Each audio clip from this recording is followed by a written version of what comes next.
ये वीडियो मैंने बनाई है आजकल की यूथ के लिए, उन नौजवानों के लिए जो अपने काम में महारत रखते हैं, इस शहर, इस कस्बे, इस गांव, इस मुल्क को बहुत आगे ले जाना चाहते हैं और कुछ लोग उन लोगों को आगे आने नहीं दे रहे हैं। तो ये वीडियो उन्हीं यूथ के लिए है, उन्हीं नौजवानों के लिए है। चलिए वीडियो का आगाज करते हैं। एक गांव में एक चौधरी होता है। उस चौधरी की हजारों एकड़ जमीन होती है। उस जमीन को वो मुख्तलिफ किसानों को ठेके पर दिया करता है और वो किसान उसकी जमीन पर खेती बाड़ी करते हैं, अपना अनाज उगाते हैं और कुछ हिस्सा वो चौधरी को दिया करते हैं और कुछ हिस्सा अपने घर के लिए रखा करते हैं। और उस चौधरी का एक खास आदमी होता है जो उसके साथ हर वक्त लगा होता है और वो उसका हिसाब किताब रखता है। मुख्तलिफ जगहों पर वो उस चौधरी के कान भरता है मुख्तलिफ किसानों के बारे में।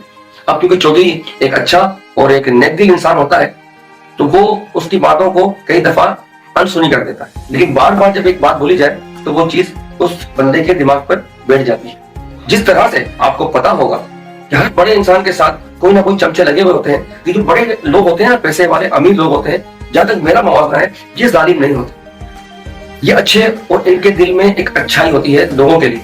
जो उनके साथ उनके चमचे या जो उनके पर्सनल लोग होते हैं वो उनको भड़काते हैं और वो जो अमीर तरीन लोग होते हैं, पैसे वाले लोग होते हैं, वो उनकी बातों में आ जाते हैं क्योंकि उन्होंने उनकी बात भी रखनी पड़ती है। और यही कुछ इस कहानी के अंदर है। वो जो उसका खास आदमी होता है चौधरी का, वो एक किसान से उसकी नहीं बनती है।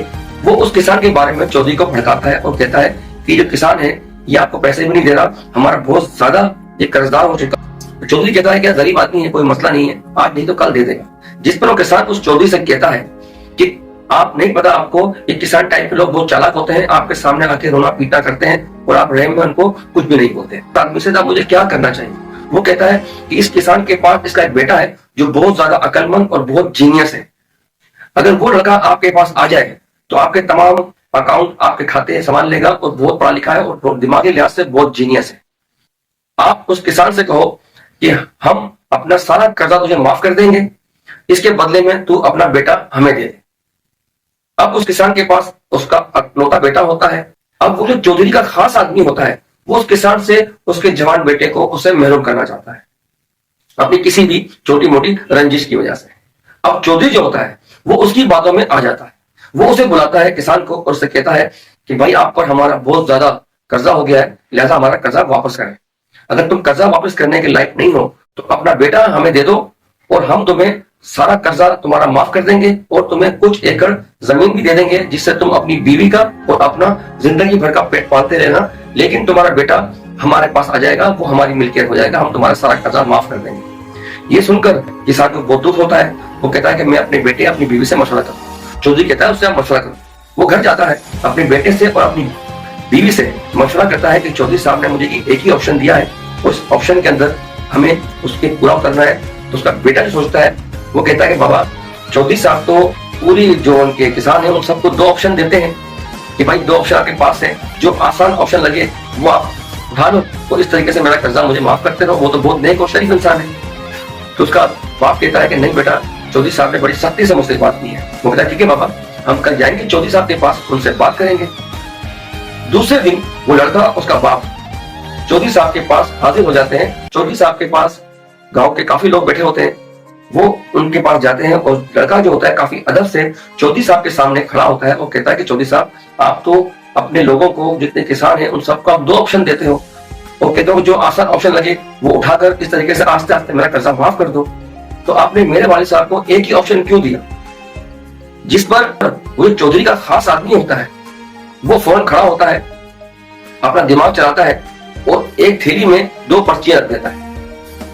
अब ये बात चौधरी को भी पता नहीं होती कि मेरा ये खास आदमी ये कोई गेम करने वाला है। वो आता है चौधरी के पास और कहता है चौधरी साहब ठीक है, इस बच्चे से कहें कि इस थैली में आपका भी नाम मैंने लिखा हुआ है और इस लड़के का भी नाम लिखा है और दो पर्ची इस थैली के अंदर है, ये इसमें से हाथ डाले, एक पर्ची निकाले, जिस पर्ची पर जिसका नाम पहले आएगा, अगर इस लड़के का नाम आएगा तो ये लड़का अपनी मर्जी से शायद तय करे और हमारा कर्जा माफ करे और यहाँ से अपने बाप को लेकर चला जाए। अगर इस थैली में से आपका नाम निकल आता है तो जो बातें आपने कही हैं वो इन्हें माननी पड़ेंगी। अब वो लड़का सोचता है कुछ देर के लिए कि इस थैली में इस खास आदमी ने चौधरी के लिखे होंगे, दोनों पर्ची पर चौधरी के ही नाम लिखे हुए होंगे। अब वो सोचकर वो उनकी शर्त कबूल कर लेता है, उस थैली में से एक पर्ची निकालता है और पर्ची निकालने के बाद खोलकर उस पर्ची को फाड़कर टुकड़े टुकड़े कर उस पर्ची को फेंक देता है। अब पर्ची फेंकने के बाद जितने गांव वाले बैठे होते हैं वो सब गुस्सा हो जाते हैं कि इस छोटे से बच्चे ने चौधरी साहब के सामने इतनी गुस्ताखी करने की हिम्मत कैसे, जिस पर चौधरी साहब भी काफी गुस्सा होते हैं। उसे कहते हैं कि आपकी इतनी हिम्मत कैसे हुई कि आपने मेरे सामने एक पर्ची फाड़ दी। वो कहता है चौधरी साहब मैंने गलती नहीं की, मैंने आपकी शान में कोई गुस्ताखी नहीं की, आप मुझसे बड़े हैं, मेरे बुजुर्ग हैं और हमारे पूरे गांव के आप चौधरी हैं, मैंने आपकी इज्जत रखने की कोशिश की है। क्यों कि जब पर्ची मैंने निकाली इस थैली में से, उस पर्ची पर मेरा नाम था और मैं नहीं चाहता था कि इस पूरे गांव के सामने मैं आपसे कोई शर्तें रखूं और अपनी कोई डिमांड रखूं। मैं चाहता था कि आप इस गांव के चौधरी हैं, आपकी इज्जत बरकरार है, पूरा गांव आपकी इज्जत करता है, तो मैंने अपने नाम की पर्ची फाड़ कर फेंक दी कि मैं आपके सामने अपनी शरायत ना रख सकूं। और अब लिहाजा जो एक पर्ची बची है वो पर्ची आपके नाम की है, तो आपके ही जो तमाम शर्तें हैं वो हम मानने के लिए तैयार हैं और आपकी हर डिमांड मैं मानने को तैयार। जिस पर चौधरी को बहुत ज्यादा उस बच्चे पर प्यार आता है और चौधरी बहुत खुश हो जाता है कि इस बच्चे ने पूरे मजमे में गांव के सामने मेरी इज्जत रखी। जिस पर उसको खुश होने के बाद वो कहता है उस किसान से कि तुम्हारा बेटा बहुत अक्लमंद और बहुत समझदार है, इसने मेरी इज्जत रखी है, लिहाजा आज से तुम्हारा सारा कर्जा मैं माफ करता हूं और तुम्हें मैं कुछ एकड़ जमीन दे देता हूं। उस जमीन पर आपने अपनी ही मर्जी की खेती बाड़ी करनी है और उसका सारा पैसा भी, सारी पैदावार भी आपने ही रखनी है। आपके बच्चे की इस अक्लमंदी की वजह से, आपके बच्चे की इसने जो मुझे इज्जत दी है, ये तोहफा मैं आपको देता हूं। और मैं आपको एक बात और कहता हूं कि ये बच्चा भी आप ही के अंडर में रहेगा, आपकी औलाद है, लेकिन मेरी आपसे रिक्वेस्ट है कि इस बच्चे को आप मेरे पास नौकरी पर रखवा दो, जिसकी वजह से मैं इसे हर महीना एक बहुत बड़ा अमाउंट भी इसको तनख्वाह में दूंगा और ये आज से मेरा खास आदमी होगा। मेरे बाद जो फैसले करेगा वो आपका बच्चा करेगा।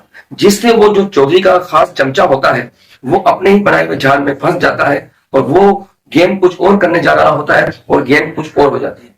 ये कहानी सिर्फ मैंने बनाई थी आज की यूथ के लिए, आज के नौजवानों के लिए, जो छोटी सी प्रॉब्लम आती है, छोटी सी तकलीफ आती है, अपने हाथ पे छोड़कर बैठ जाते हैं, अपने दिमाग से, अपनी अकल से काम नहीं लेते।